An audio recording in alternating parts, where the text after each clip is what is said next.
Kerry. I'm truly delighted that you've joined us in this guest lecture series event. Let's go back to the beginning. When did your interest in dance began to emerge in your studies? That's a very interesting question for me, because I don't think it's necessarily about my interest in dance emerging within the studies. I think I've always been a dancer and I've always been interested in dance. And I think from the minute I started researching, I think probably the first formal research experience I had was for my undergraduate dissertation, and that was focused on dance.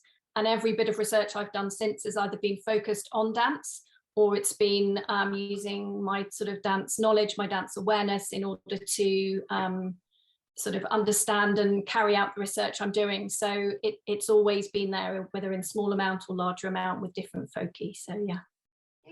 And you've got an MA in experimental psychology and a PhD in dance education from Trinity Laban. I mean, that's, to me, just like, wow, the transition from your dance training, which I believe was at London Contemporary Dance School, right? Yeah. Into these new terrains, in this new sort of areas. Could you talk us through your pedagogical postgraduate journey? Yes, yeah. My undergraduate journey was an interesting one. As I said, dance had always been part of who I am. It's always been part of who I am and how I'd functioned. But when I went to be an undergraduate, I stopped dancing completely. I'd been convinced that psychology and a degree in experimental psychology would be very useful. It was much more practical than indulging in dancing as a possible kind of career. So I had sort of dutifully gone to do this degree in experimental psychology, but very quickly within my degree, I was sort of slightly disgruntled and didn't feel like I quite fitted with what was being offered, with the kind of research methods that were being offered. And that's not to say that I don't see psychology as a very useful part of, for example, dance science. That as an arena has developed, but for some of the more embodied, felt, affective elements of dance that I was really interested in, the methods I was being offered in psychology and the approaches, the epistemologies, were not kind of quite suited to what I was interested in. And it was almost immediately after that I went on to do my dance training at the place as a sort of almost a pushback against the psychological angle on things, and then went on to really find what I guess I think of as my research home at Trinity Laban. It was Laban Centre London at the time, and really felt like I was in a place that was going to allow me to do the kind of research that I wanted to do within dance, of a much more kind of qualitative nature than had been possible within that experimental psychology arena that I'd started off with as my undergraduate. So.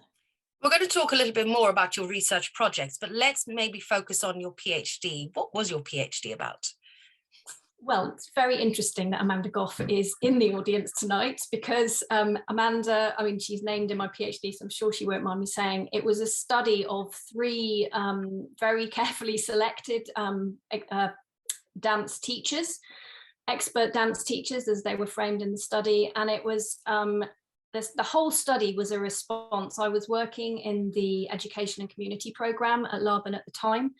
And it was when Creative Partnerships as an initiative, those of you who are around then will remember Creative Partnerships. There was this big push to get creativity in the arts into schools.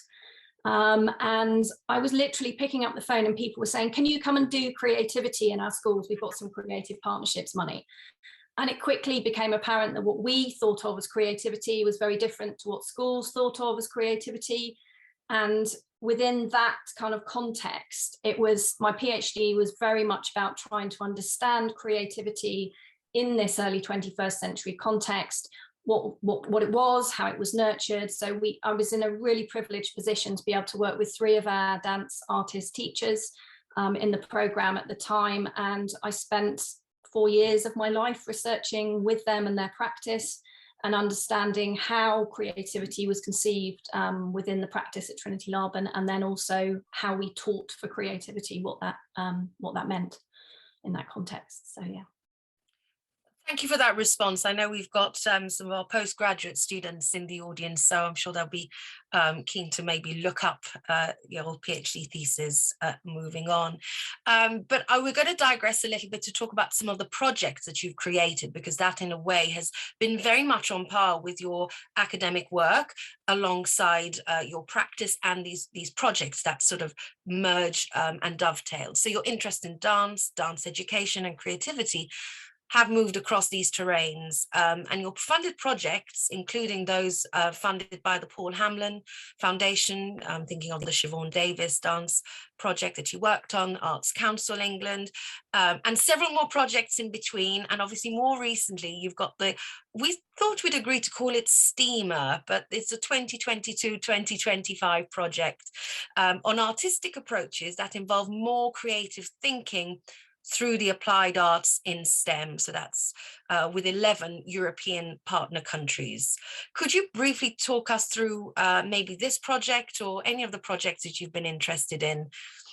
Yeah, I mean, the STEAMer project hasn't started as yet, so but I can talk about it in principle.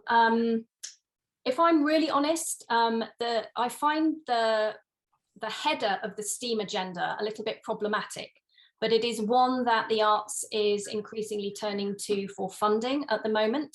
And the reason I find it problematic is because the arts gets pushed into that STEM, science, technology, engineering, and maths agenda. It's not necessarily there under its own sort of aegis as much as the science subjects are. And if we're not careful with the STEAM agenda, there can be a tendency that the arts ends up servicing the sciences. And certainly in some of the projects that I've worked on funded by the EU, that has been a strong driver. And I've often found myself sort of pushing back against that to try and find ways that we can allow the arts to stand on their own terms in those kinds of initiatives. The STEAMer project is about developing a roadmap for how STEAM education can and might develop within European education. And alongside looking at that notion of how we develop science education, one of my kind of personal missions is to make sure that the role of the arts is recognised not just as a servicing tool to the other disciplines, but as what I would call a more transdisciplinary relationship, so that the arts can really be part of the conversation and that actually disciplines are working together to solve problems, and it's not one discipline servicing another. So there are challenges in that STEAM agenda and how research is carried out within it. But the project starting in this September will be a great opportunity to contribute to the debates that are going on in this area, and hopefully to stand up for the arts a little bit more. So. Absolutely. Certainly having a place at the table, really, it's crucial. And of course, we'll look forward to having some updates on that project in due course and invite you back to the future guest lecture series to give us an update. But let's kind of go a little bit back in time to 2007. That's when you were first published in the field of creativity in terms of creative learning and creative pedagogy. You've also, of course, been involved in the British Educational Research Association, and you're a SIG leader, but also publishing alongside fellow BERA colleagues.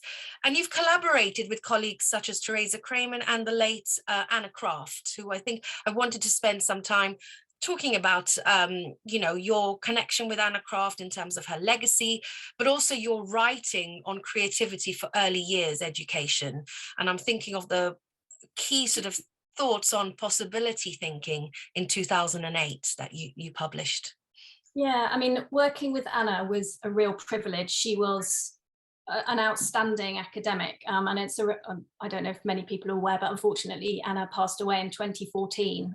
So her sort of academic life, she was only 52 when she died. So there's a sort of feeling that there's a missing perspective in the field, I guess. But certainly when Anna was my PhD supervisor, and it was a very kind of easy journey into starting to research with Anna on the possibility thinking project. She was an early years teacher by original trade, which is why a lot of our research happened within early years settings. And for me, that, as I said, it was one of my first sort of jobs as a freelance researcher after coming through my PhD. And it was a real privilege. My PhD and my sort of education, academic education before that, had taught me all those principles that we need as researchers: how to be kind of rigorous, how to be curious, how to question, how to really kind of interrogate things. And working with Anna and Teresa Kremen was on the team, as was Pam Bernard at the time. So I sort of stepped into a very, at times, frightening trio of sort of highly intelligent women who I was sort of working with and doing a lot of the sort of groundwork, if you like, for data collection, that kind of thing, doing lots of filming in early years settings, and really between us trying to understand this concept of possibility thinking that Anna had mooted, that has this idea of what if thinking. So if you ask what if questions, you move from what is here in front of you to imaginative possibilities. And we could really see that and evidence it in early years settings. And I often think that early years settings offer us a really kind of deep and potentially immersive insights into what's possible in creativity that a lot of other areas of education could learn from. And I learned a lot about that from Anna in working with her on the possibility thinking concept. So, yeah. And so that's, in a way, going to start to snowball into the next steps in terms of your thinking and your development of your work, particularly as you started writing about this idea of humanizing creativity in 2008.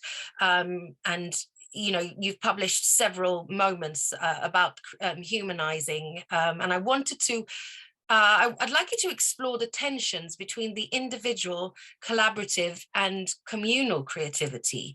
Could you share briefly some of your insights ahead of the next stage and your paper today? Yeah, I mean, I'll touch on this in the sharing of ideas that I'll do in a moment. But one of the questions that kind of arose within the work on possibility thinking, there were questions about the notion of wisdom, which Anna was looking at slightly differently to possibility thinking as a sort of parallel strand, but we were constantly having conversations about ethics and about wisdom and about kind of notions of the impact of creative actions, and how important, even at a school level, as a kind of educational process, it was important to be thinking ethically about creativity, not just seeing it as a lot of the research at the time in creativity was doing, looking at it as an individualized cognitive kind of brain up, head up type notion that could be tested, that could be measured.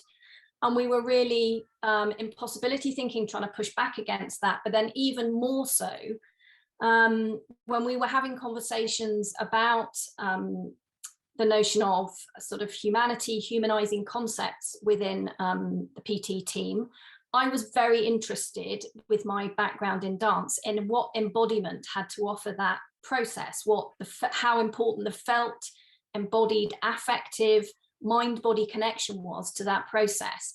And yet, as far as we could get in our conversations on the PT team, we were constantly just referring to all of that as non-verbal. So there was a kind of deficit notion of what I was thinking of in much more sort of positive and fruitful terms as embodiment. So I started to kind of weave off a little bit and start to really try and interrogate. And this was very much in the Dance Partners for Creativity project, when this research started to become when the idea of humanizing creativity grounded in the notion of embodied dialogue became much more prevalent within the research there. And that was a purely dance-based project. It was secondary dance, working with dance artists and dance teachers in secondary school settings, often in creative partnerships. And it was such a fruitful place to start to try and understand what embodied dialogue meant, and how that took us beyond this very individualized understanding that existed in a lot of the literature on creativity, to really sort of almost look at things that in dance we take for granted. So we know that it's collaborative, we know that it's communal, but where does the creative act happen? In the spaces in between. And that's where the onus started to be pushed rather than on the individual. Then we started to really engage with notions of dialogue and how we were theorizing.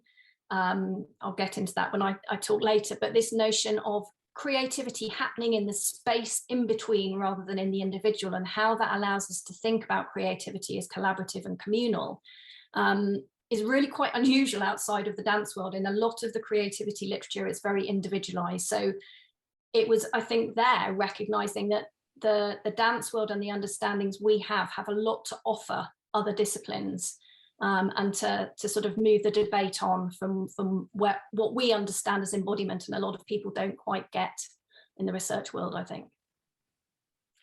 Well, that's a wonderful preamble to the focus of tonight, which is where you're going to actually share some of your ideas on post-humanizing creativity, a topic that you've recently explored in a couple of publications, including Teaching in Higher Education 2021 and Qualitative Inquiry, again, same for last year's publication. And for me, I kind of see that this is almost, you're part of the legacy of Anna Croft's work in terms of, you know, but it's definitely moving into your own terrain as an author, as that creative thinker, that pedagogical thinker. So I'm going to hand over to you now. I will be very quiet and put my microphone on mute and hand over to Kerry.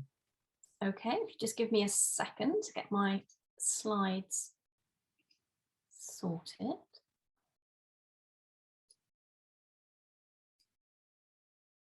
Okay, can everybody see? We got the slide sharing going okay? Yes, thank you, Kerry.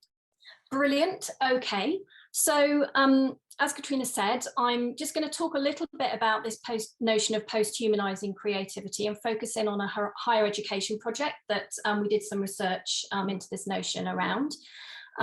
It's a very complex area, and I'm not sure how much I will be able to do justice to it in 20 minutes, but what I'm talking about hopefully is fairly clearly articulated in the article that Kathrina just referred to, the Researching Posthumanizing Creativity. It's an open access journal article, so you can literally, the links are at the end of the PowerPoint, which I'm very happy to make available, so you can have a look at the detail of this in that open access article, which hopefully will clarify things that I have to sort of brush over slightly in the short time we've got today. So let me move on. Great, okay.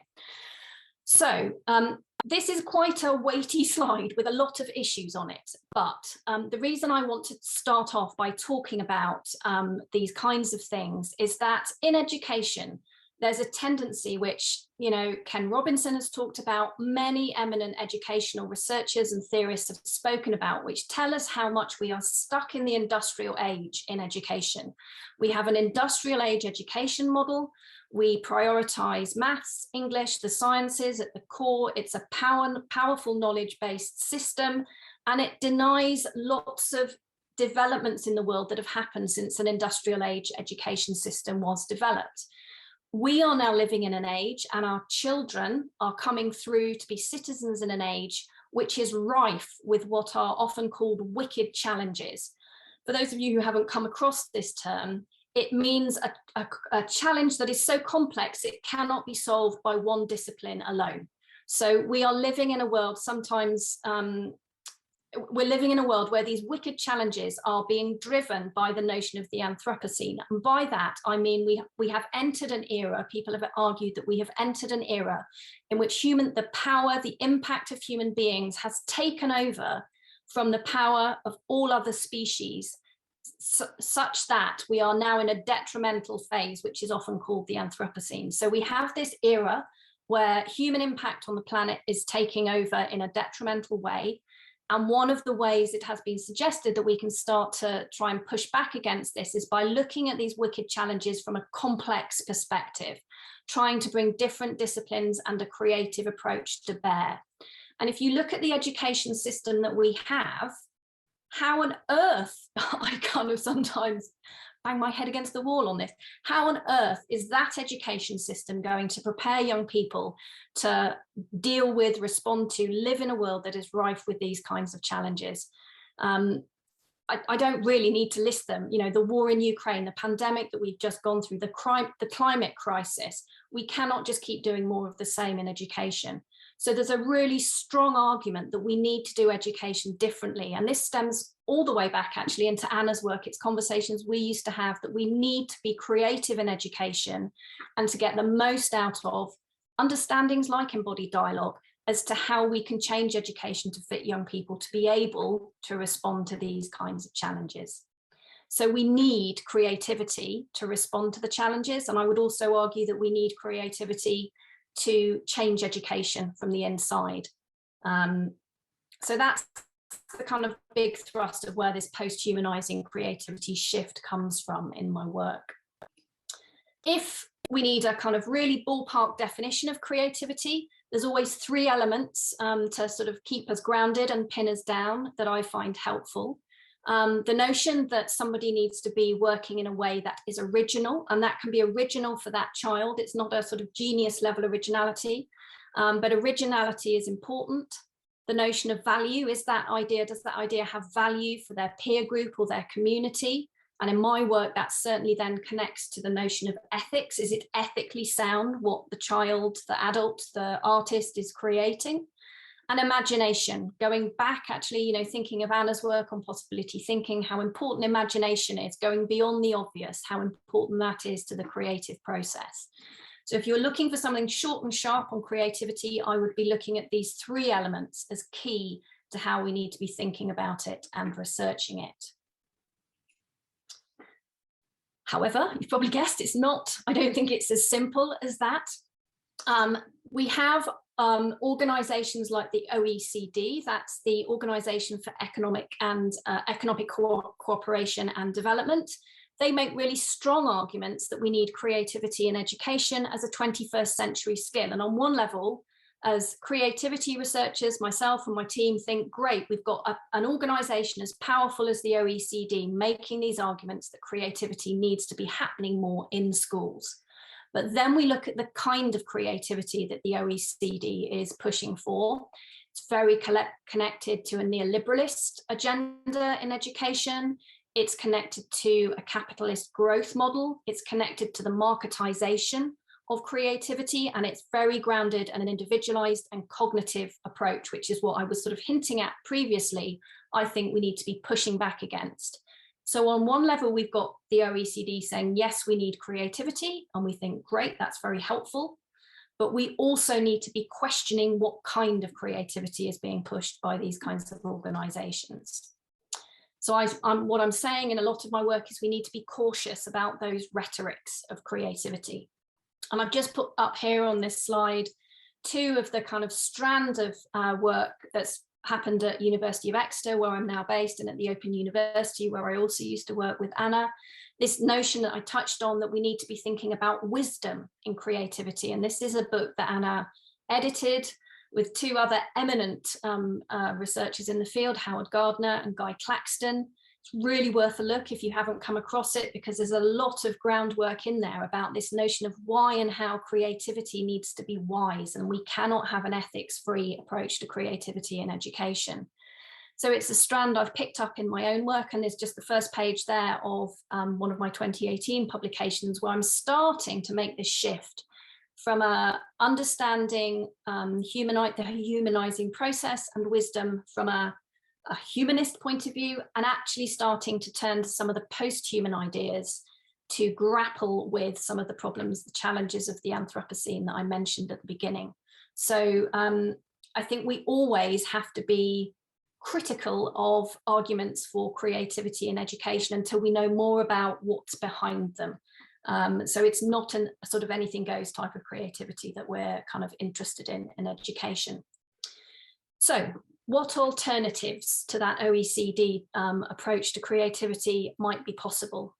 What I was really interested in as I started to be more and more disgruntled with the notion of kind of individual and cognitive approaches to creativity was increasingly the point, and this might sound a little bit strange, but increasingly the idea that within education and creativity, human beings are put centrally within the educational remit. Now, you might think that makes a lot of sense, but the notion of the Anthropocene, where the human is so central that it is destroying and dismantling much of the resources on the planet, the post-human approaches started to sort of give me an inkling that actually there could be something of a, not an answer, but some way of helping to respond here.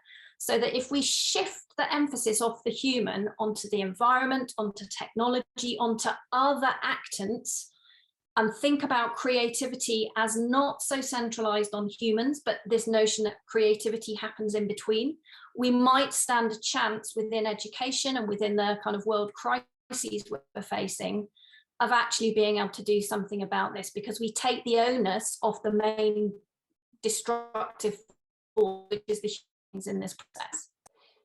So I increasingly started to read, to get engaged with post-human work. Those of you that work in the field know how complex it is. It takes a huge amount of brain power to engage with it. But the more I have engaged with it, the more powerful and helpful I've found it. And in the short time I've got today, there's just 4 key points that I want to talk about.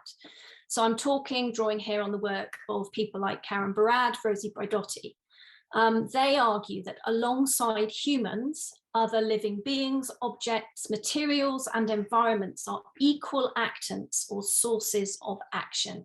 So we're pushing back against human dominance and trying to allow space for other elements to have kind of intention and action forced in the creative process. Karen Barad particularly uses this term intra-action, and she talks about the way in which the other than human interacts with humans. So that raises questions then about how we can actively consider and respond to the agencies of all different kinds of bodies, whether that's environment, plants, trees, whether that's the digital, how we interact with the digital, but really trying to open up our thinking, our doing, to consider how we engage and interact and become as part of that interactive process with these different elements around us. They both talk about as being intrinsically enmeshed in an embodied way. And it was very much, particularly Rosie Braidotti's emphasis on the embodied, that hooked me into her writing in particular, and really starting to bring through in their arguments elements that I think, as I said, we in dance understand almost without needing to use words, but it's very well articulated in the post-human writing, how important embodiment is, both in terms of being human and embodiment in the materiality of the elements around us that we're engaging with. So the final point is just to point out that the post-human approach really tries to also shift us away from a humanly driven ethics, and starts to try and get us to think about how ethics can emerge differently in interaction with the human and other than human. So there's quite a complex set of ideas there. If you're interested further, you might want to go and read more of the article, or even some of these theorists, Karen Barad or Braidotti. But I'm going to move on now to talk about how these big fundamental principles have then influenced my own writing and researching.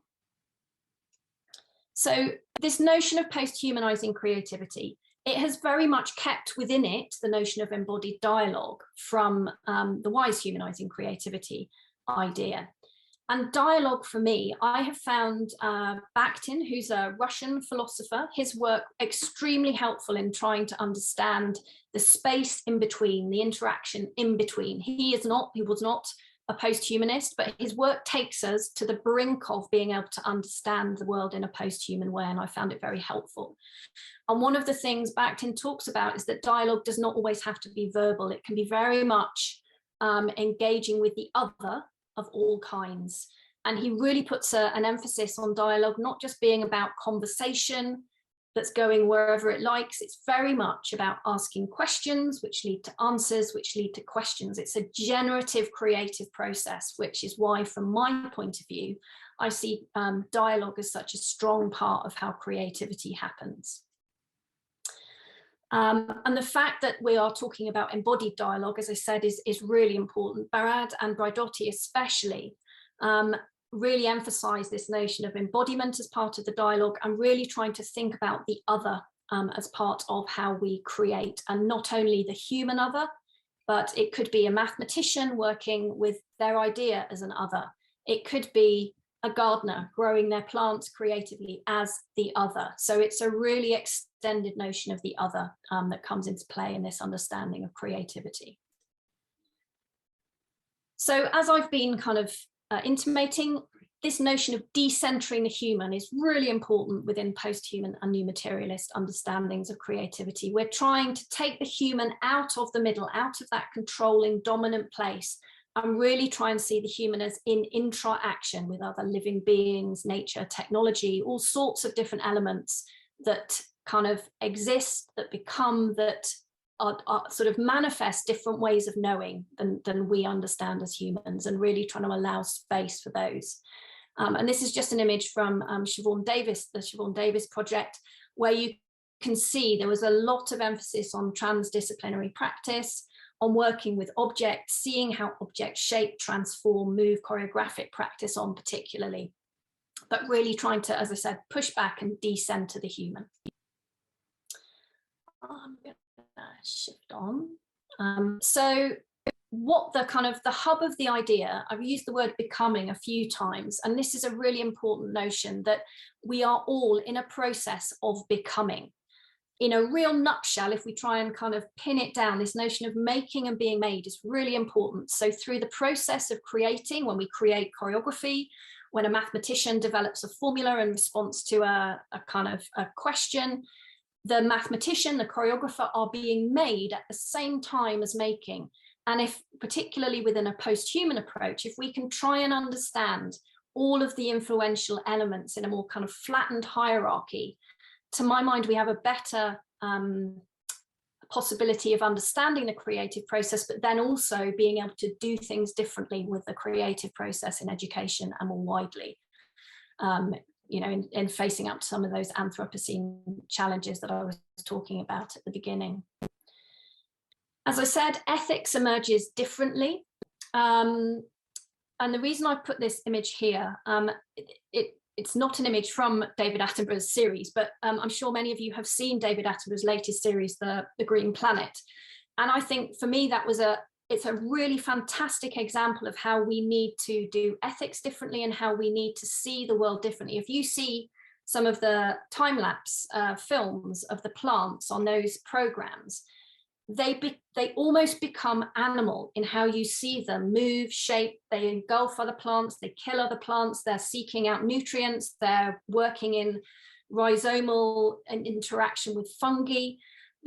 It's another world that on a day-to-day basis, if we take a human view of the world, well, we don't see it. It's fine to just chop down that forest, who knows? But actually that forest is a living, one being organism with a micro-rhizomal network of fungal connections underneath, which are existing, being, becoming in a whole different way than we can comprehend and are only just starting to comprehend.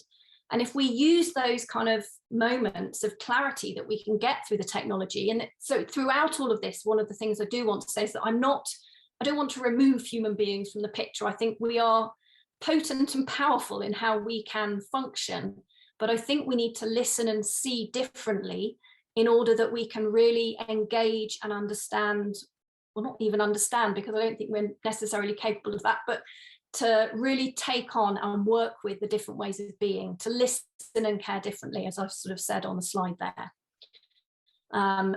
It does, hopefully, the idea is that thinking and doing in this way make us differently and make us research differently. So this is what I was trying to grapple with in the open access article that you can have a look at outside of the session. Because as you can imagine, these ways of thinking have a really big impact on how we research. It pushes myself, I sort of began life as a qualitative researcher. It's pushed me into what many of you will be aware of and refer to as post-qualitative work, which is very different to the neat categorizations of qualitative work. So in that article, the qualitative inquiry article, I'm trying to look at what it means to do research differently. And there's 4 key theorists here that I'll sort of talk through a little bit. The notions of experimentation, new ways of knowing, as I've just been talking about, doing ethics differently, and Donna Haraway's notion of troubling with curious care and always listening to things that trouble you as a kind of driver for your research. these are four of the theories that I found particularly helpful when trying to generate this understanding of post-humanizing creativity, and then what does it mean to research it, and their work is very useful there.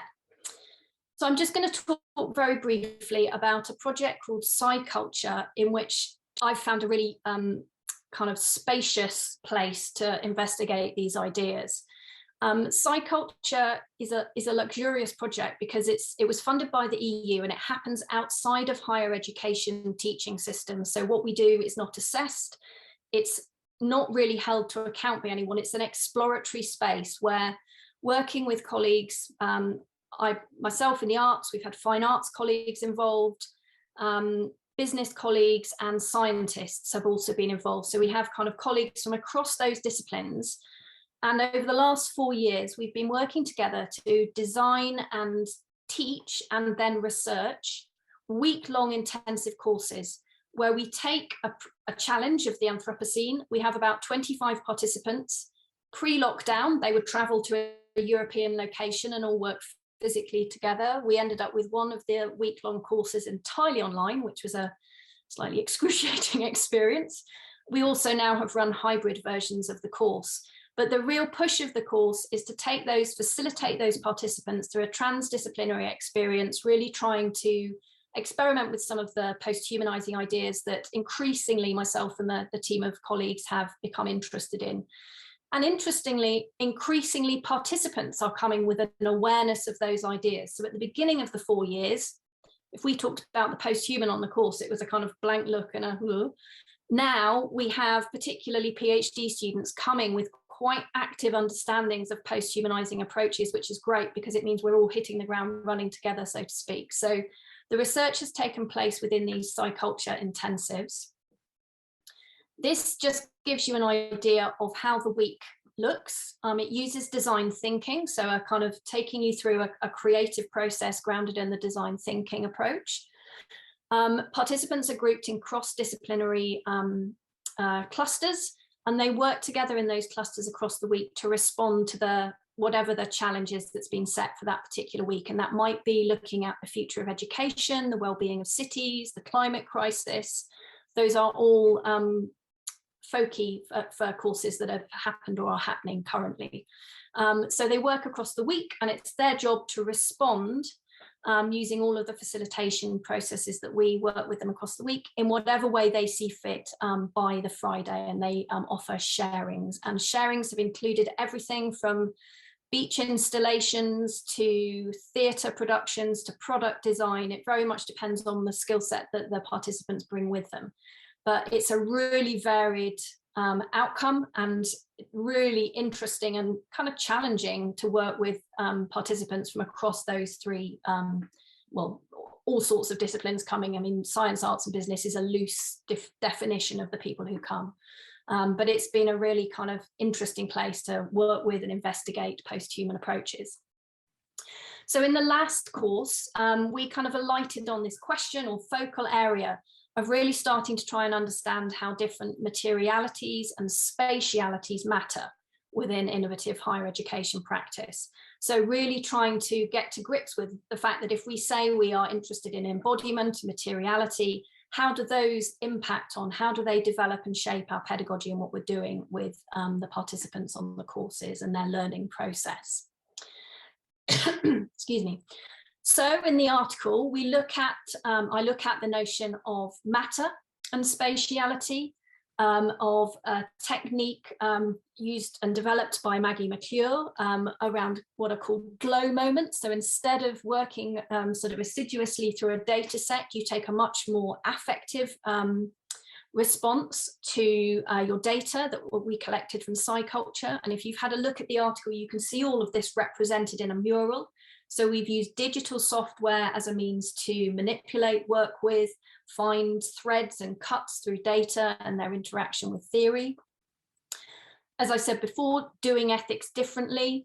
There's a particular piece cited in the article, which is about repurposing. An academic called Donna Shaw talks about decolonizing city spaces and how we might need to repurpose spaces in cities. That's one of the challenges that the participants were set.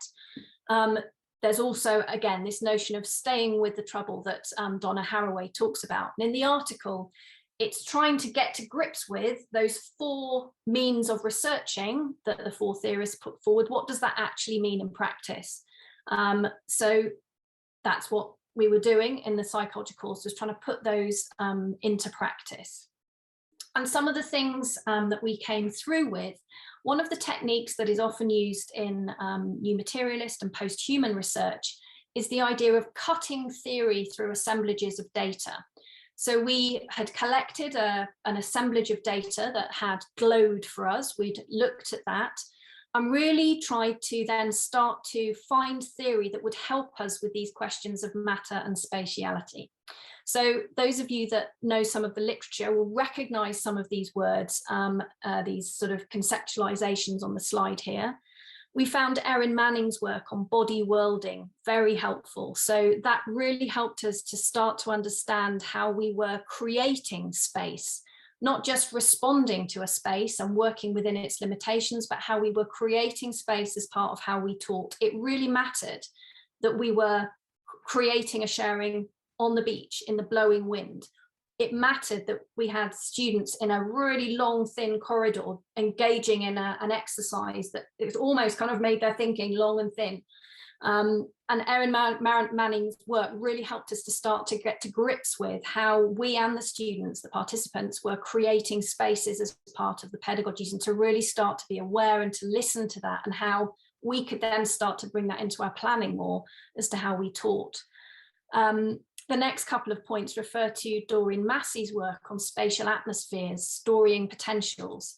I noticed Vicky Hunter is in the room, and I found Vicky's work really useful in understanding some of these connections to the stories, the atmospheres that places hold, spaces hold, and how actually they are extremely influential on how we as facilitators engage and how participants bring their stories, and those stories and atmospheres are layered and layered and layered within the pedagogic moment. So that has been another really enlightening area of theory, and sort of being able to use that to extrapolate our understanding. I should probably move on, but just the very last one, the repositioning of the human, really trying to kind of push that point with the participants. On the slide here, this is one of the installations that a group presented us with at the end of the week, this is part of the installation they created, but they made us work through the whole installation in complete silence to take the onus off the verbal, off the human as holding the space, and took us through an installation working with Play-Doh, working with notions of care, as you can see, emergence. There was a particular PhD student who was studying post-humanizing work and was very interested in how we kind of shift the emphasis onto the materiality of the environment around us. So we at times are learning from the students as much as they are being facilitated by us. It's a very kind of two-way conversation, which is great.